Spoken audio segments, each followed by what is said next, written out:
Madam అంటే ఇప్పుడు over the counter medicines మనం వాడొద్దు అనేది ఒక చెప్పారు మీరు.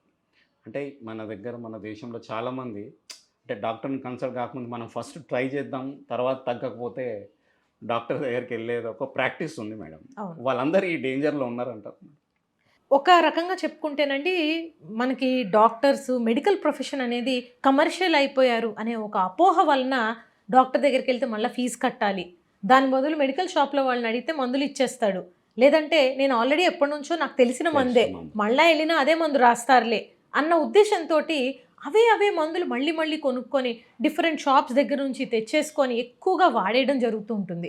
ఇది డెఫినెట్‌గా మంచిది కాదు. అంతెందుకండి, ఇవాళ నేను ఒక పేషెంట్‌ని చూసా.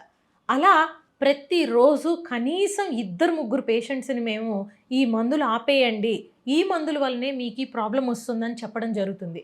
కేవలం పార్కిన్సన్స్ డిసీజ్ అనే కాదండి, యాహ్! రకరకాల సైడ్ ఎఫెక్ట్స్, కాంప్లికేషన్స్ ఏంటంటే ఇంత పరిమితిలో మాత్రమే వాడాలి అనేది వాళ్ళకి తెలీదు. ఈవెన్ చాట్ జీపీటీ, ఏఐ కూడా మనం ఏం క్వెషన్ రాస్తున్నామో దాన్ని బట్టి ఆన్సర్‌ని మార్చేస్తుంది. సో, వీళ్ళు అడిగే క్వెషన్‌కి యెస్ ఇది కరెక్ట్ మెడిసినే అని చెప్తుందే గానీ, నువ్వు ఇది 100 రోజుల కంటే ఎక్కువ వాడితే నీకు ఈ సైడ్ ఎఫెక్ట్ వస్తుంది అనేది అది ప్రిడిక్ట్ చేసి ఇవ్వదు. సో, ఏఐ చూసి, చాట్ జీపీటీ చూసి వాళ్ళు ఆ మెడిసిన్ కొనుక్కొని వాడేస్తూ ఉంటారు. యాహ్! సో, ఇవన్నీ కూడా ఇప్పుడు మేము చూస్తున్న, తరచూ గమనిస్తున్న కాంప్లికేషన్స్ కాబట్టే నేను అందరికీ కూడా రిక్వెస్ట్ చేసి చెప్తా. ఓవర్ ద కౌంటర్ మెడిసిన్స్ వాడకండి. ఒకవేళ కొద్ది రోజులు వాడారు, ఓకే బానే ఉంది.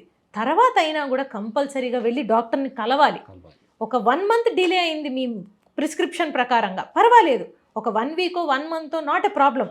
ఏళ్ల తరబడి వాడేస్తారు కొంతమంది. యాహ్! నెలల తరబడి వాడతారు. సో, అది మనం చేయకూడని తప్పు.